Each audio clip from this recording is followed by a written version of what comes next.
Good morning, Andrew. Hi, good morning, Mackenzie.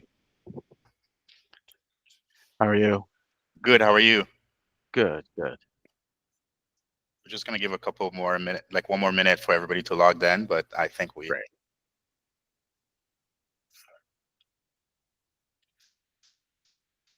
You tell me.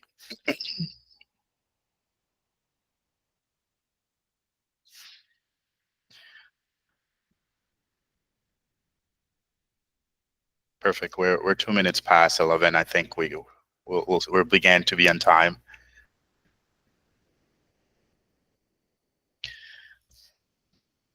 Perfect.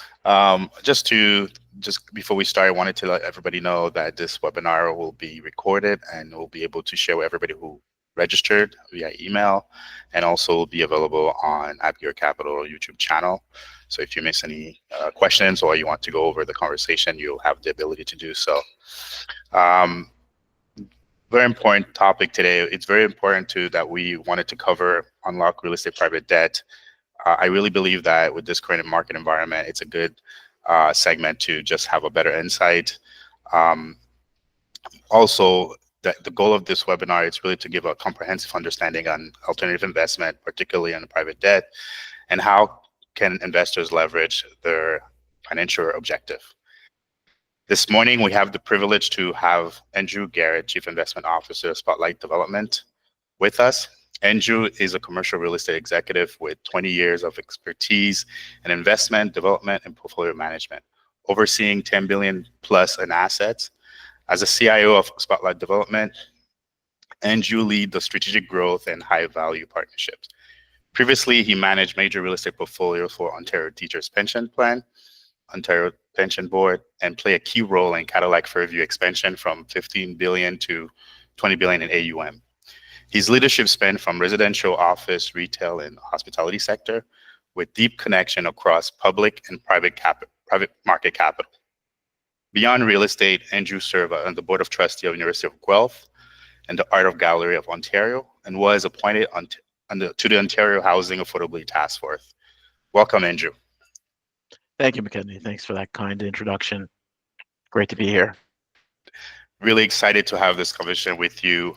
But before we jump in into it, it will be very important for me to give you a moment to discuss Spotlight Development. The firm is doing some great work, mostly have a unique business model, business value proposition. Um, Before you get into that, I just wanted to give you an idea how it crossed my desk. I was in a call with a family office, and they were talking about impact investment and how our portfolio is kind of reflected that. And literally, I was caught off guard, and I started looking and research about impact investment in real estate. Really, what I typed in Google, and Spotlight Development came along, and was really impressed with not only the work but also the vision and the mission initiative that you guys are doing. So would love to kind of like cover that before we even jump into our topic. Yeah, no, Mackenzie. I guess I have a similar view of how Spotlight came on my radar. I was at my prior employer working with a pension, and we oversaw on the investment committee many private credit, but also real assets opportunities. And I was pitched, globally by many managers and developers across the world with their different business opportunities. And what really stuck out to me is this kind of underserved multifamily sector. And so I was wondering, we would really like to invest in housing. Housing's front page news for a number of years. There's certainly constrained supply, particularly in Canada, but it is in globally. We saw the same pattern in a lot of major markets, and was really trying to understand why I wasn't seeing more opportunity in this sector from an investment perspective. A lot of folks were looking at it from like a concessionary return. If we can find an investor class that wants to get below market returns, then that's the path to affordable um, inv- housing investment. And now, sitting at when I kind of got introduced to the Spotlight model, this was a model where we were looking to they were looking to achieve premium returns with affordable housing, and to do that, they had to um, really look at the model beyond cost savings for affordable housing and look at it as how do we partner with the not-for-profit sector to create alpha with their capacity and leverage it with private sector capacity. So that really was what piqued my interest. And so when I returned to the real estate development career and away from the allocator side, this sector was the most interesting, and um, was really excited about building out a team here to do this at scale. Yeah, again, I think it's phenomenal because I don't see many firms are doing that. And us being in the financing arm and financing lens, it's really interesting to, like you said, find premium in that space and being able to kind of like partner up with these type of development or real estate projects. I think we're still learning from that sense. This is why I think this conversation is really important. Um, we are going through an interesting time right now in Canadian market. We started this process with the thesis for us post-COVID world will bring some amazing opportunity in private credit and private debt. But now we are navigating a tariff war with our biggest economic partner. We're talking about environment where interest rates not going down quick enough for developers. We now the boogie word we're talking about slowdown in the economy, and barometers that I'm seeing that I really like about the market insight is the S&P 500 fear meter. This morning it's extreme fear. The last couple of weeks, typically this is where investors should be kind of participating into the market, but in the Canadian perspective, where do you see the opportunity with all that said in terms of private capital financing? And do we have any underserved areas or sectors that investors should pay attention to? Yeah, no, it's a great question, and been looking at the same indicators as you. I think I kind of step back and think of the role of private credit in general versus the public options. And I remember one portfolio manager described this kind of class as it's the warm sweater when winter comes, right? So in your Love that. portfolio, you want it to do well, um, but you understand through different cycles or market shocks and market volatility, this is where that kind of private credit allocation is designed to shine. And then I kind of, I go from that lens at an institutional level. I kind of think of the institution as the big cruise ship, um, versus a family office strategy. In a family office, I kind of think of you more of as that kind of rescue boat. You're a bit more nimble. You're not the speedboat, but you're a bit more nimble than the cruise ship in terms of being able to turn around and, as you said, um, take advantage potentially of opportunistic dislocations. So I think when I look at a family office strategy, and when we look to I think direct family offices in the multifamily sector, uh, we don't look at it just as a overall broad brush real estate strategy. We're looking at it as a cash flow that has proven, through several decades and through several market cycles, as a great shock absorber, because a rental housing is, as you can imagine, the last thing you're gonna bypass paying, and then there's an increased intensity as like if you really wouldn't, bypass paying your rental and you have to be late on your rent. If you're someone who's already in affordable housing, you for sure will not look that's going to be got to be a subsector that's even in higher demand in tough times. When winter is here, the value and the need for affordable housing is even greater. And so we're seeing that across, as I said, major markets, but certainly a huge imbalance in our major Canadian markets as well. And so I think family office strategy has an advantage into looking at this as an underserved sector. As you said, you mentioned you did a bit of a scan. We looked at the kind of the lending scan through Sidel Asset Management in terms of looking at impact lending and how much of it goes to affordable housing, and I was really shocked. I was of the opportunity set in this space, 70% of it has gone to climate and green initiatives, because it's a much longer and more mature sector within the private credit space, renewable energy, those types of things. And then so only 30% of it goes to kind of maybe the social cause area. And so, well, I figure affordable housing must be a big percentage of that, but I was shocked to find only 1% of it is actually affordable housing. So in terms of the second biggest advantage beyond opportunistic dislocation, is direct lending to underserved markets. So you're saying, hey, here's a sector that is on the radar of everybody, every government official, um, a lot of private sector folks, but it's only getting kind of 1% of the kind of impact lending dollar for multiple reasons. And so I think it's a very valuable space for family offices to get a better understanding of and see where they can participate. That's great. And do you see family offices have different lens in terms of allocating capital or participating in that sector? Is it more what are you seeing from your side in terms of like what is their key consideration before allocating or even looking into a development project, or and how do Spotlight is positioning themselves to navigate that? Yeah, no, that's a good question.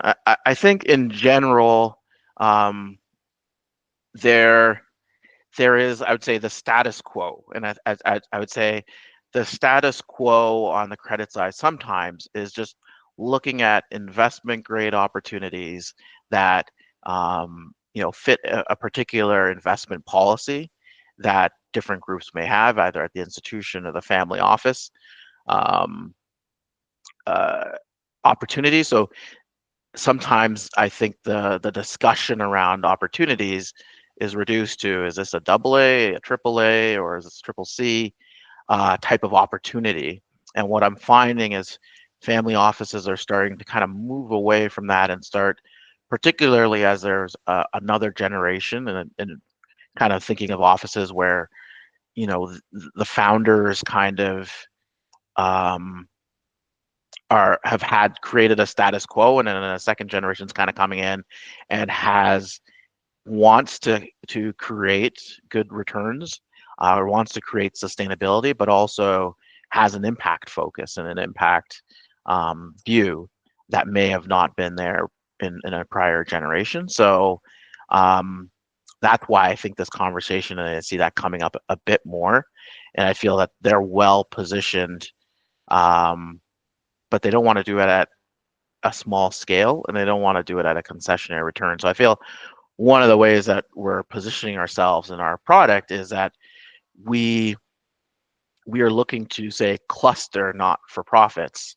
in some of our larger developments. So if we're looking at an opportunity, and our large scale for us is kind of 1,000 units plus, and we're saying 30% plus of that's going to be in the affordable.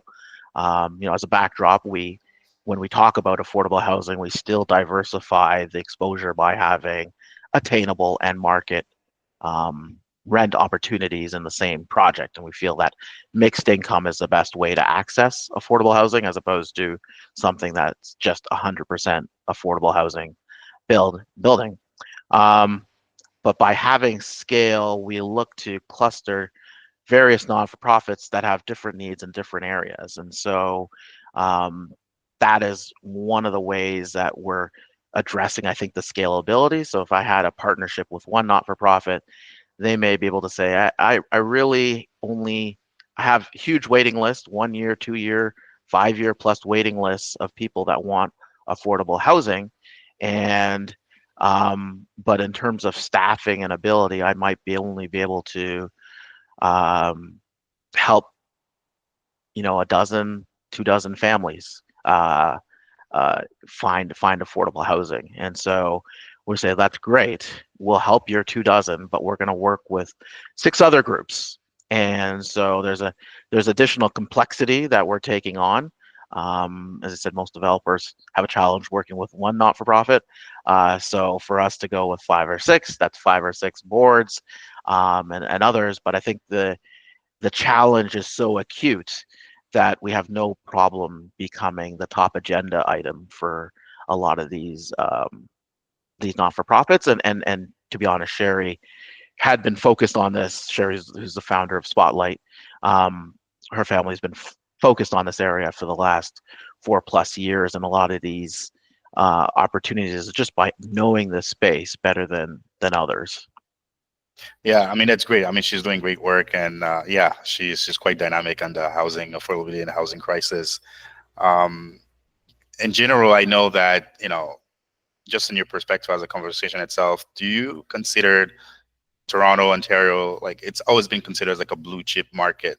Now, to bring a product like that into online, um, how do you see your kind of navigating the private debt space? Do you seeing a increased demand, or is it still kind of like a balanced approach?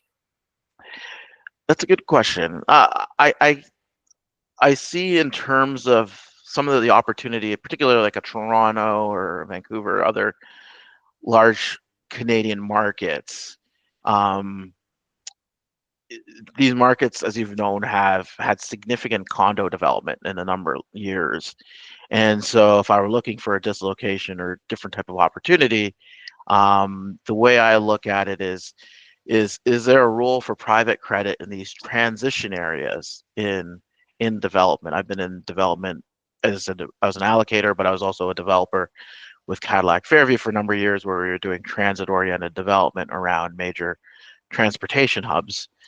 And what we've found in the process is there's a lot of capital for certain parts of the development, but there's certain gaps which derail an entire project. So if there's a whole range of development from land assembly to opening up a building and stabilizing it, the real gaps, funny enough, aren't the majority meat piece. It's not the middle of the sandwich. It's that little piece at the start and the little piece at closing, which are really important from a financing point of view. And that gap, I would say, is going from that kind of land financing to construction financing. So construction financing is a heavy lifter through the development process. It's generally covering 70, 80% of the cost of a development. But until you get to that construction piece, you maybe need some guarantees. And so I think there's opportunities for investors who want to provide guarantees for developments to earn guarantee fees, plus be able to structure themselves so that they're paid ahead of other equity investors and so on.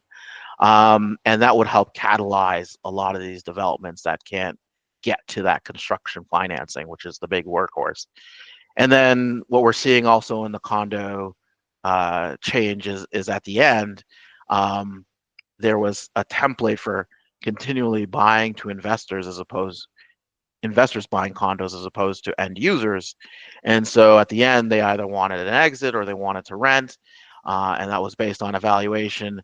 And so some of that pre-sales and that absorption has slowed down significantly. And so I think there becomes another dislocation opportunity for investors that they really just need to transfer from that construction loan that was there really there just for the construction period. And now that you're almost all sold out or you've come to the end of construction, you probably haven't hit the sales target that you wanted, but you need a transition either to pay back that loan and move to more permanent financing, or exit the whole development and sell and move on. And so I think that kind of raises opportunities for people to kind of bridge that gap with a structuring that say, you know what, this may have this project may have 10%, 15% of its inventory, but it's stuck in this construction phase. Can I structure a credit opportunity as a family office? I can see the building, I'm comfortable with it.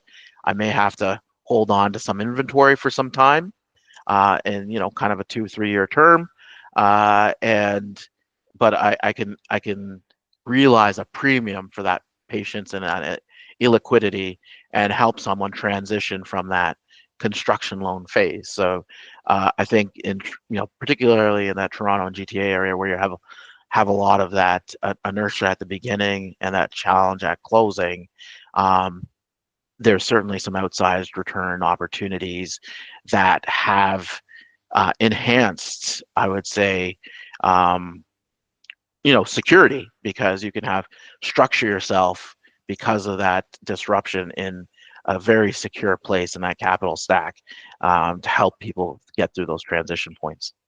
Yeah, I think I agree with you. We're seeing that here also, where a lot of developers are kind of stuck into that no man's land, where they need the capital to kind of close, get to the next stage to get construction, and but financing is a bit challenged from traditional lenders or even the previous investors. Here, I think we that's what we kept in our portfolio, about 10% into our portfolio, to be able to find these type of opportunities. You call it alpha. It's a great word because that's how we call it internally as well. It's our alpha bucket. I think the challenge would be finding great projects, a great location, at the right situation. That's where I think investors or even lenders have to be able more due diligence in terms of finding where to allocate that type of capital.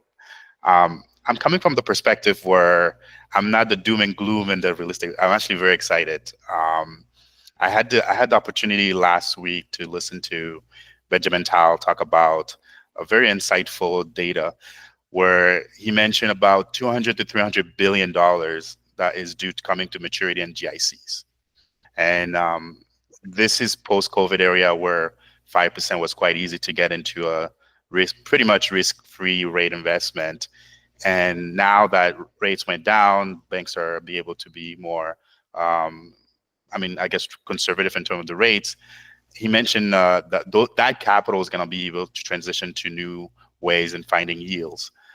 One of the vehicles he mentioned was stocks, but the other one was real estate, particularly direct development, private debt, private credit. Now that environment is being more coming back to normalcy, where do you see the projects that like you're talking about, the projects where the risk return really evolve based on an evolved market that makes sense? Where do you see where these projects should be focused? Is it more in the GTA major markets, or should we kind of look across Canada to kind of be able to allocate this capital?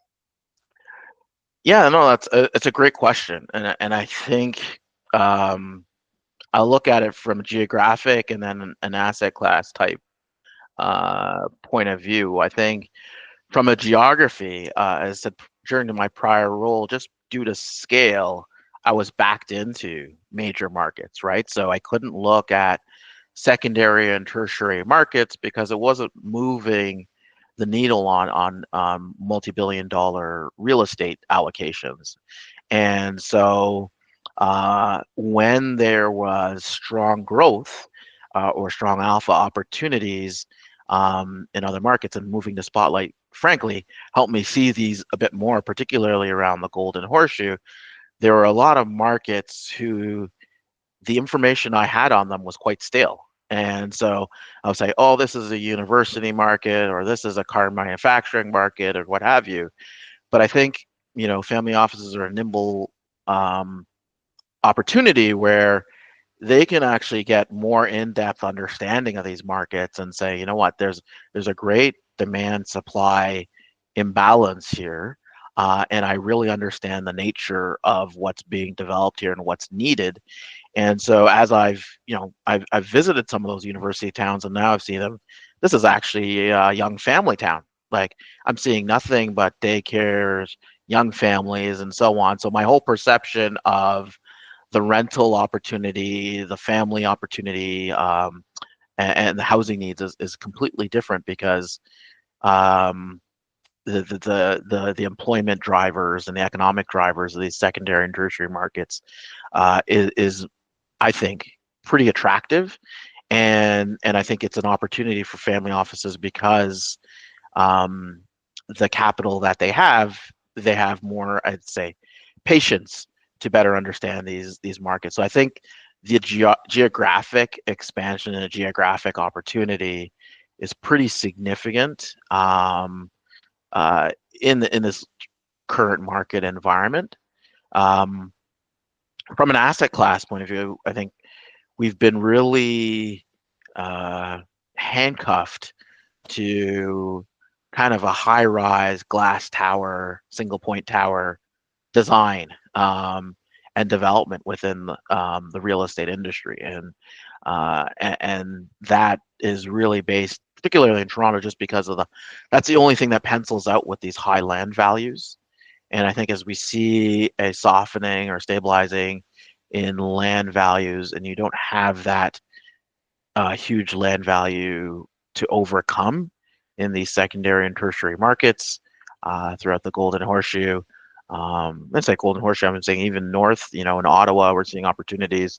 Um, you you're able to have build different real estate types, which enhance the return of interest and capital to private lenders. And so when I get away from larger high rise where I have to go down 3 levels of parking, I got to combat municipalities, I have to combat NIMBYism and so on. When I start to look at mid-rise opportunities, 6, 7 stories, maybe semi-detached with no underground, all of a sudden my time horizon for development shrinks from 4 or 5 year down to 2 to 3 year, if that, and then less timing risk because of the reduced complexity of what we're building. So we're certainly seeing, I think, some more opportunity for this mid-market, mid-rise, and gentle densification opportunity in other markets where I think it's providing attractive return opportunities for investors um, as well. Yeah, and you said something that's important. I think you mentioned about time sensitive. You know, it's something that we fight internally all the time. We see great projects a lot of the time, and we have many great partnership with a lot of different family offices who are doing real estate development. One of the key thing for us is lock of capital. We always considering the risk reward, like you mentioned, but most importantly, what is our exit strategy as a debt fund? How can we basically allocate, get the alpha that we're looking for the investors, at the same time not be locked for 3, 5 years type of capital? And we're seeing that more now in this environment where I think developers are becoming more savvy on how to kind of gain interest for us, and I think that's something moving forward that's going to be a key. How long can you kind of like enter a project and 2 to 3 years? I think that's kind of the sweet spot where people could be comfortable to be able to get to the next project. That said, um, in general, just kind of your perspective about the future and alternative investment. The landscape is changing quickly. We have a new leadership that just came out in the Liberal Party. All that's going to kind of impact real estate in general. What is the trend that you're foreseeing in the private capital for the next 2 to 3 years in terms of like in Canada in general? I know that, just to give you an idea, alternative been performing well the last decade. I'm assuming now it's finally becoming more mainstream. But moving forward, I'm really curious to know a little bit about your insight about that. Yeah, it's interesting. It's certainly seeing a lot of flows towards, I think, as large institutions have moved away from kind of a 60/40 portfolio, and um, we're seeing a lot of evidence where they're reducing their equities and moving it to private alternatives. They're reducing their public debt and then moving it to alternatives. So that private alternatives bucket is moving from something that was near single digit, if that, to getting targeting around close to 30% of portfolio allocations.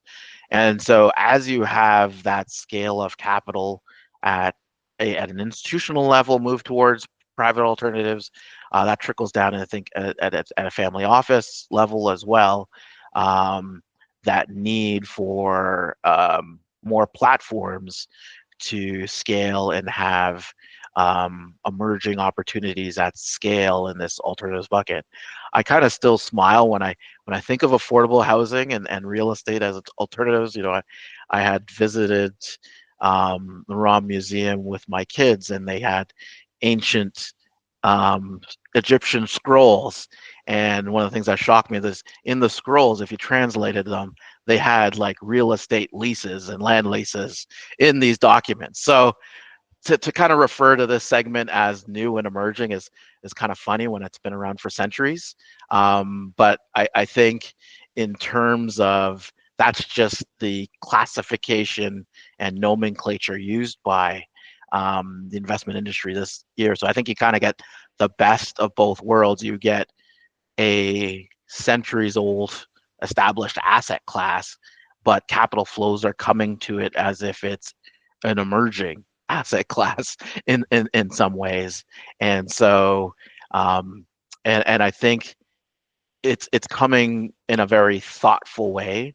Um, and there's also a recency view on it, and like coming through COVID, the investors are now saying this was the warm sweater through tough times, this particular sector, and and to your point, as there's more uh, interest rate volatility that we may have not seen historically, inflation volatility, like it's very easy for portfolios, I think, of the next 10 years to get pushed around by inflation in a way that where historically inflation was a non-issue. And so getting access to a cash flow alternative that has the opportunity to inflate rents over time and manage some of that inflation and not get pushed around as other asset classes do, it becomes a very, I think, attractive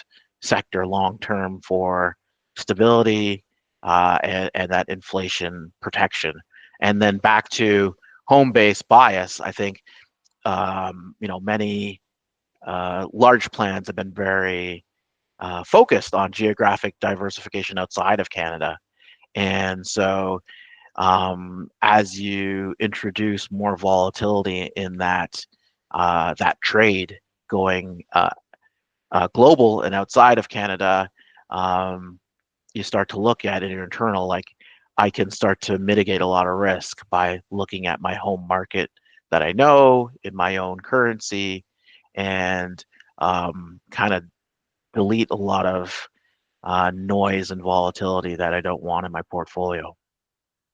Yeah, I mean, it's funny you mentioned that, it's an emerging market, and I've always take the same position as well, where alternative is quite a sizable market where like last year from 2024, I think it reached about $2 trillion. So that's quite a significant market that we're still slowly discovering.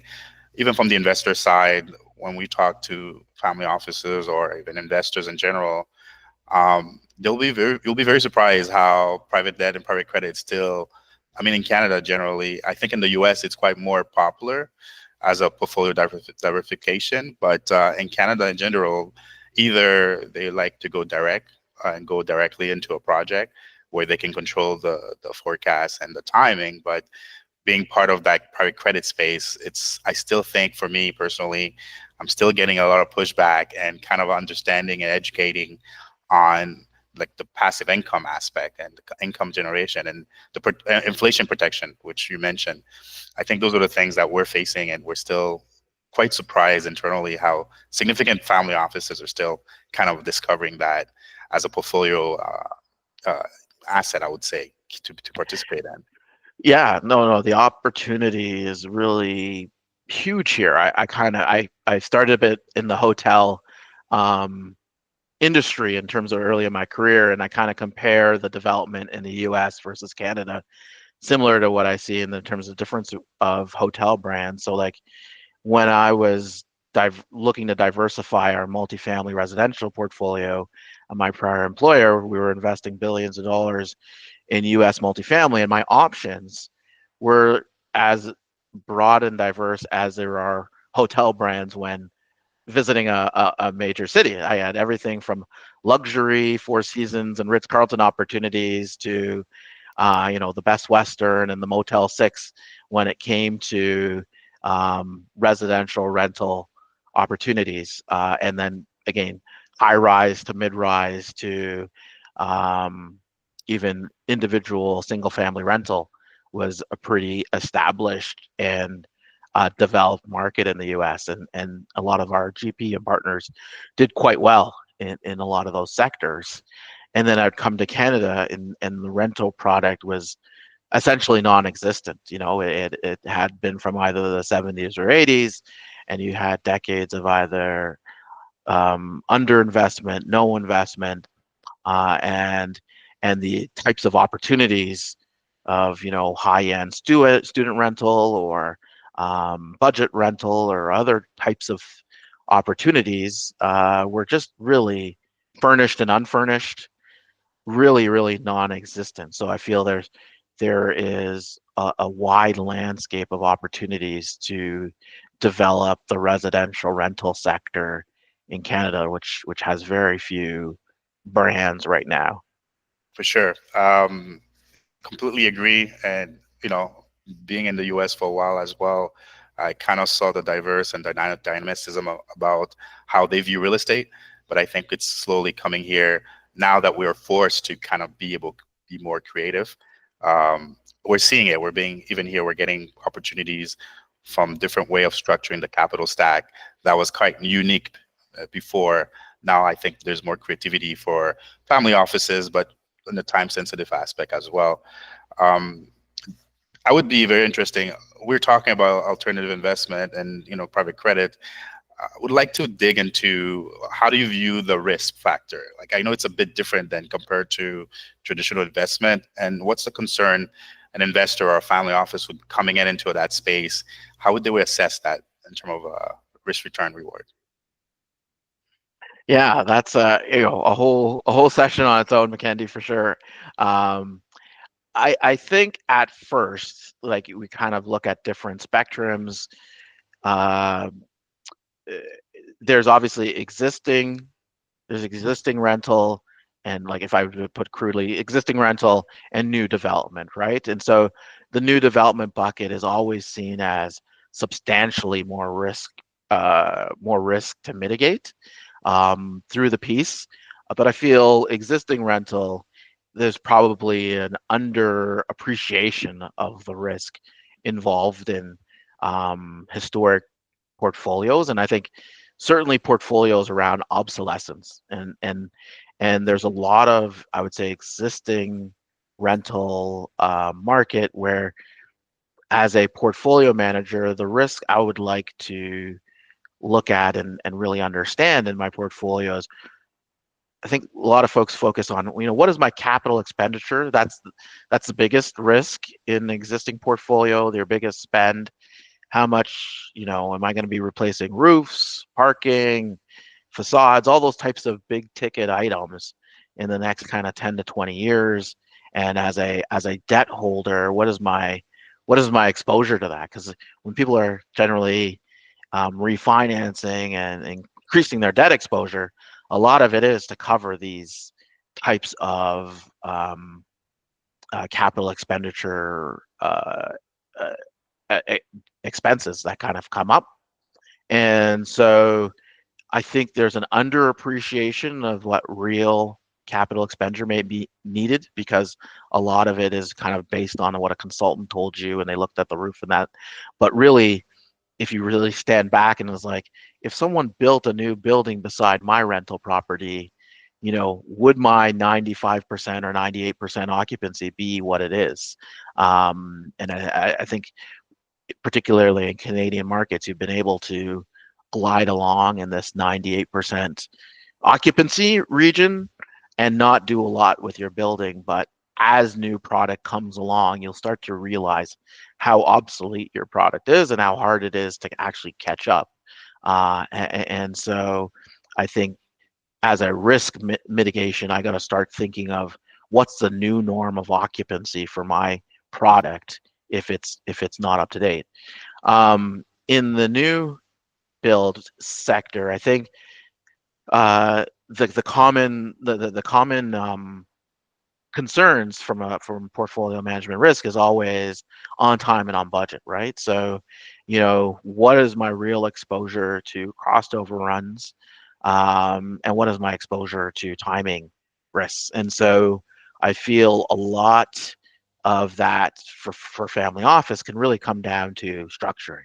And so, you have uh, the privilege and the ability, as I said, that kind of rescue boat ability to structure around some of those timing and cost concerns, like I will not fund until certain timing requirements or certain approvals have been reached. And so that way you're kind of protecting your capital outlays from timing risks, and really kind of looking and understanding that risk, and understanding it in um, these secondary and tertiary markets, which is great, because I think Toronto takes a lot of the oxygen as to how long it takes for a project to go. But I think as soon as you get out to other areas that maybe a bit more nimble and um, uh, more motivated to see affordable housing and development in their communities, you're seeing faster turnarounds and less timing risk. And the second is cost overruns. And so certainly in this cost environment, you you're thinking of, how am I protecting myself against potential tariffs, and that kind of understanding that supply chain, and what part of my supply chain is exposed to global prices versus prices that can be pretty well tendered and managed internally. Um, and so I think, making sure you have partners that understand and can explain to you what your risk is if, steel or certain prices change. I think where some of the risk mitigation I see in new build is because of this stalling and challenge in downturn and starts in new condo development. You have great large, I kind of think of them as machines in development that need that need new projects. And so before, where um, uh, you could see a lot of, I think, construction cost inflation in your prices, because there were so many projects, and I gotta retain these experts. At the same time, lots of other developers are trying to retain the same experts. Here you have, I think, a dislocation opportunity where, if you're tendering things now, we're seeing we're seeing um, larger groups, mid-sized groups that are seeing 8 to 10% decrease in their overall kind of construction costs. Um, and so those kind of cost overrun concerns are being mitigated in the current environment. Phenomenal. I really think like one of the things that investors are missing out, and this is again from the inside of Benjamin Tal, is there's a lot of capital in the sideline. Um, I had called a couple weeks ago with a family office, an investor, where last year they did employ no capital at all. They were so uncertain on how the market would behave, and they basically sat on cash and wait, and hopefully that they'll have some more certainty moving forward. Another one investor we talked to, they're like, well, we have this amount of pool of capital that we are sitting on, and we would rather kind of have it in the bank than putting it to work at this current environment because of uncertainty as well.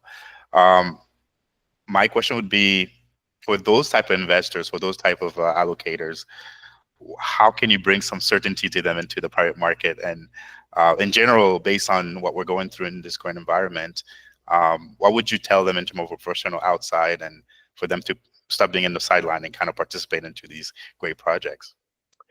Yeah, no, that's a very good question. Two things that kind of come to mind for that. One is, sometimes I'd like to approach and ask the family office a little bit about its origin story. And when you ask of, like, well, how did they become or generate the wealth that they did, you can tell very early on that it wasn't from sitting on the sidelines, right? It wasn't from we've created this family office because early founders and entrepreneurs sat on the sidelines and waited for everyone else to say, get, oh, it's a green light, all the market uncertainty is out, so now we're putting our capital to work, right? Like that is probably the founding story of no family office anywhere. um, and so I think just kind of that reminder helps people maybe shake a little of that analysis paralysis. And then secondary is, I think I'm a big fan of scenario analysis, so I think like play out that analysis. So play out what happens if I now go into my second or my third year sitting on the sideline. Um, and then I start to deploy capital 2026, 2027.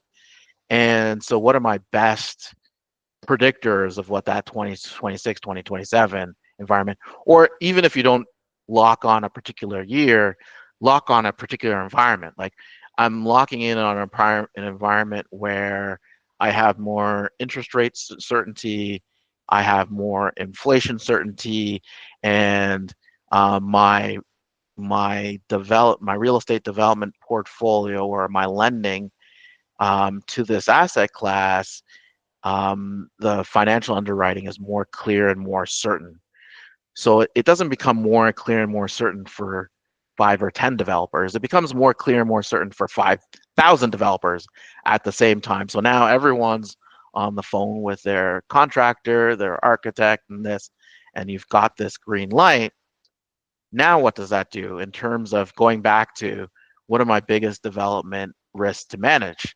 Time and cost overrun. So now I have a much higher susceptibility that now I've earned no return for 1 to 2 years, keeping my cash on the sidelines. And then now when I finally deploy, um, my timing has higher risk of being expanded because everyone's hitting the green button at the same time. And then, municipalities get overwhelmed with applications. As I said, service providers get overwhelmed because they're all being asked to perform at the same time. And then at the same time, my exposure to cost overruns becomes higher because uh, a the market inactivity.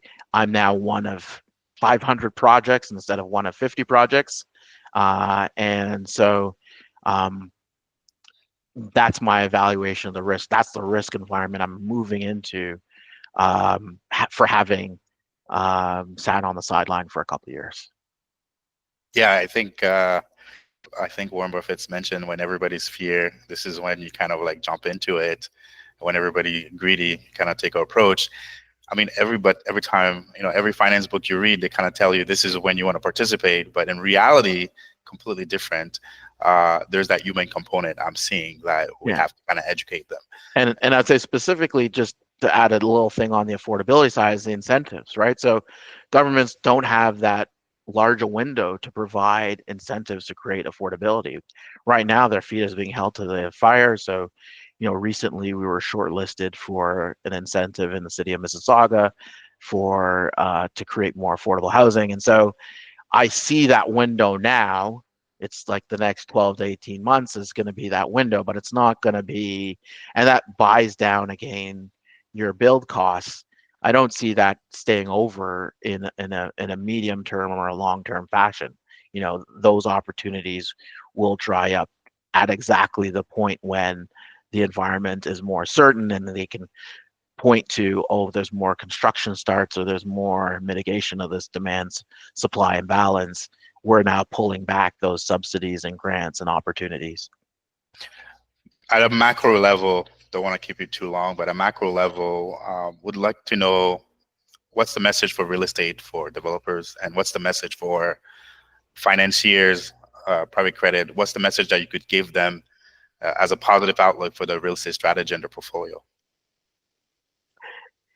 Yeah, I would say at a macro level, um, this is we kind of look at economic developed countries, and Canada still has the brand and the stability that um, is desired all over the world. Is that I sat in a seat where I was looking to diversify and find reasons to invest outside of Canada. But I would say now I look at the form of democracy, the form of land ownership rights, which is very key, the stability of the judicial system. So there's a lot of people jump to GDP as their bellwether of a macro environment, and I'm less inclined. I'm like, GDP is a piece, but it's an imperfect piece to really